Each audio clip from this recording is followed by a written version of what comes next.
नमस्कार, मैं मिस कनकलता झा आज कक्षा 7 के लिए निबंध का एक बहुत बेहतर और बहुत अच्छा विषय लेकर आई हूँ।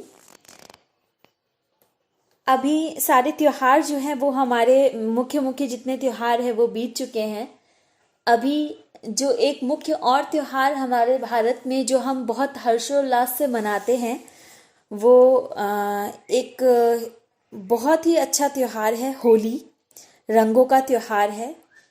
एक ऐसा उत्सव जिसमें सभी रंग एक साथ एकजुट होकर आपको दिखेगा। और होली एक ऐसा त्योहार है जो सभी धर्म, सभी जाति, सभी समुदाय के लोग जो हैं वो खेलते हैं। और ये कहीं ना कहीं एक प्रतीक है कि हम अलग अलग होकर भी हम सब एक हैं। आइए हम पढ़ते हैं होली। भारत में होली एक धार्मिक एवं सामाजिक पर्व माना जाता है। रंगों का त्योहार जीवन में रंग भर देता है। यह त्योहार फागुन मास की पूर्णिमा को मनाया जाता है। अगले दिन सुबह फाग खेला जाता है। ऐसा माना जाता है कि हिरण्यकश्यप की बहन होलिका प्रहलाद को अपनी गोद में लेकर आग में बैठ गई। होलिका को वरदान मिला था कि अग्नि उसका कुछ नहीं बिगाड़ सकती। वरदान का भी जब दुरुपयोग हो तो वह श्राप में परिवर्तित हो जाता है। जब आग लगाई गई तो होलिका जल गई और प्रहलाद सकुशल बच गया। प्रहलाद के बचने की खुशी में अगले दिन रंगों की फुहार से उत्सव मनाया गया।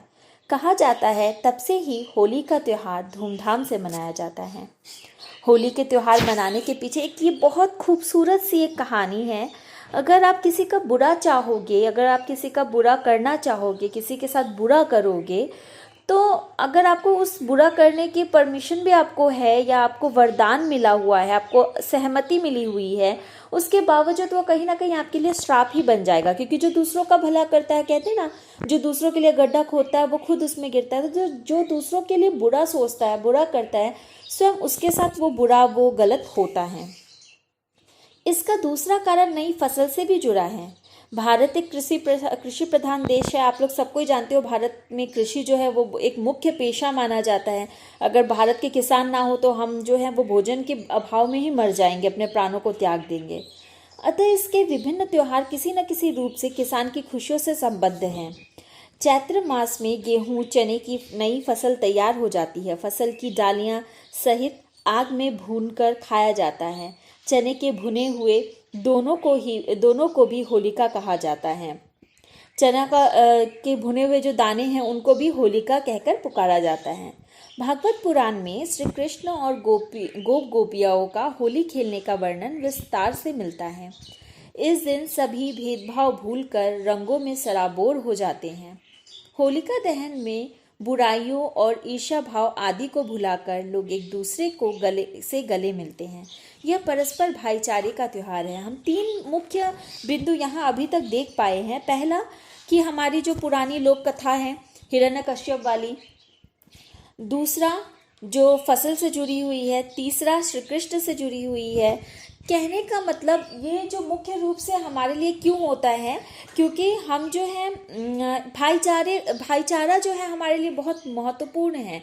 और इस तरह के त्यौहार हमारे भीतर के उस भाईचारे को जगाता है, हमारे भीतर की उस एकता को जगाता है, जो हमारे एक दूसरे को हमें गले लगाने का मौका देता है।